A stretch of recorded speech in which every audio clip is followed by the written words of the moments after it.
Hey up everybody, how the devil are we all doing? It's the Nitrile Glove. Yep, today we are building an immersive store. Now, I've gone for a comic book theme, but this will work for any kind of theme that you want. Honestly, it's really simple and pretty much anybody can do it. Anyway, guys, if you do like the video after watching, please let me know by hitting that like button. And if you want to see more weekly Fallout 76 content, consider subscribing too. Anyway, let's get into tutorial. First up, we've got to find ourselves a location, haven't we? And this is where I've chosen. We're just outside of Charleston. If you leave the train station via the platform and go pretty much straight on, you'll come across 3 buildings. Or is it 4 buildings? Nah, either way. We've got this funny little house and then a building next to it with a Nuka-Cola sign painted on wall. That's the area that you're looking for. Now, this is going to be a really tiny build, just like my expectations in life. See, what did you think I were going to say, you filthy-minded buggers? Anyway, like I said, it's only going to be really small. It's just going to be a 2x2 square. All you got to do here is make sure that your foundations are as low in the ground as possible and as close to this Nuka-Cola wall as possible here. Try and keep your foundations straight as well in relevance to how the wall's running, if that makes any sense. You don't want the arse end of your build shooting off on piss, do you? Once you're happy with how your foundations are laid out, move on to the next step. Next up, the shop awning, and this is dead simple. What you want to do is grab yourself a set of stairs and stick it to the front end of the back foundations. Then you want to grab yourself some of the half floors and just stick 2 of them onto them stairs like this. Once you've got that sorted, choose yourself an half wall. I'm going to use the warehouse set because it looks pretty shitty and rusty, but you can use whatever you want. Once you've made this monumentous decision, you want to place 2 half walls down on the front of them half floors and 2 on the side like that. Beautiful. Now all we've got to do is delete them half walls you've just built. I know it's counterproductive, but it makes sense in the end. When I say delete them, I don't mean, scrap it. I mean burn the living daylights out of them with a flamethrower trap, just like this. I'll just go ahead and delete the rest, and I'll be back in a second. Once you've finished being a pyromaniac, you'll be able to delete all them half walls and the stairs that you've put in, so you'll be left with some floating destroyed half walls like this. Doesn't it look fantastic? Nope, it really doesn't. Next on the agenda is to make our foundation pieces sit offset, and you'll see what I mean by that in a minute. Remove your first run of foundations. If you're like me, just scrap them, or if you're more intelligent, just move them to one side, out of sight, out of mind. I'm going to snap a medium-sized catwalk to the front of the foundations that we have left. From here, I can snap a foundation to that catwalk, and it'll leave us with a perfectly sized offset gap. Can you see it there? Beautiful. What this does is allow us to put our roofs in and make them overlap each other and have no gaps because we've used that half floor, but you'll see what I mean as the video goes on. When you've got them foundations positioned, snap a full-size wall to the back of the foundation with an half-size wall on top of that as well. We'll then have to delete them half walls we've just put down, so again, we're going to grab a flamethrower trap, and I've used stash boxes to raise the height of it so it can actually, well, burn shit. When the flame has finished doing its work, grab some roofs and snap them to the top of them walls. Grab said roof pieces, hit the replace button, and change them to Slopey Boy 3000s. And then you should be able to delete the walls that they were attached to. Because physics. Slide the foundations back into their original position, and then we can start putting walls up. For the front, I'm using glass walls, and then for around the sides, I'm going to be using just a bog standard brick set. No double walling, just original vanilla texture.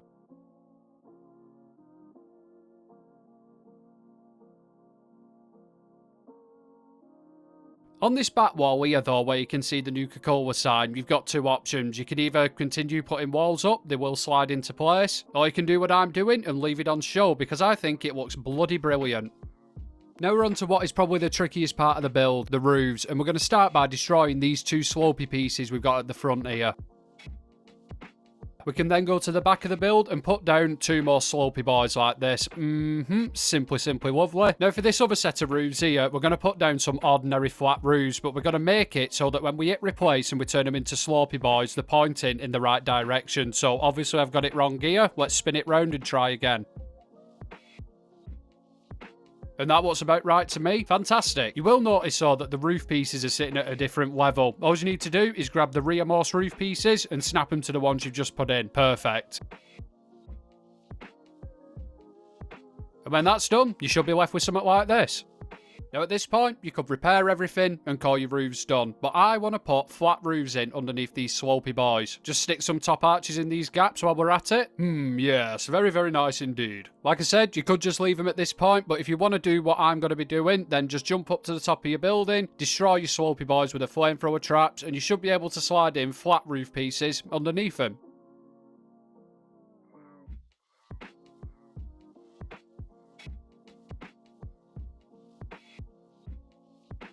It's as simple as that. You can then go to the front of your build where your awning is, repair your slopey boys, and turn them into flat pieces.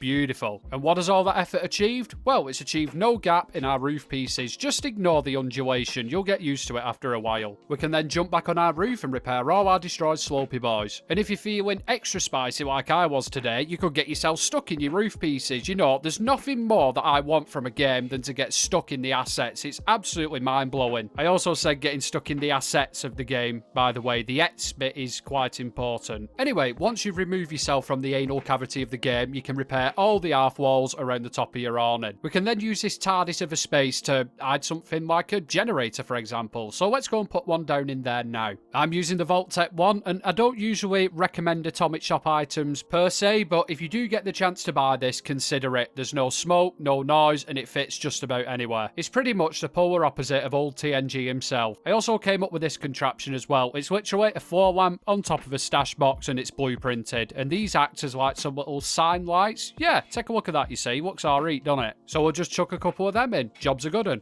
Once you've filled this area up with more trinkets and a pensioner's mantelpiece, grab some slopey boy roofs, put them into place, switch them to flat roofs. Job's a good one. That's all the roofs done. And this is the point where you choose what you want your shop to be. Mine's going to be a comic shop, so I've already got my sign blueprinted. Before we put that on though, I'm just going to add a splash of shit to the build in the form of these slatty boys here. Now this is pretty much all the scruffiness that I'm going to add to the build. Yes, I've called it an immersive build, but if you look at the area around it, nothing's too, you know, ragtag or thrown together. It's pretty much original as it was before the war. So yeah, we're going to keep it buddy minimal in this one. Once I've thrown that on there, I can then grab my blueprinted sign and snap it over the top of it. It will say that it won't go down and it will stay red, but if you just click enough times, it'll go on. Don't worry about that. At the side here, I'm going to throw down one of these massive rubbish bins, also known as a dumpster, I do believe. And that's pretty much all I'm going to show you in terms of how I've decorated. When I do my comic book store, a lot of it is going to be Atomic Shop items. And the rest of it, trust me, it's bloody simple. I'll cut away to some footage of what I've done inside this space, and if you want to use that idea, brilliant.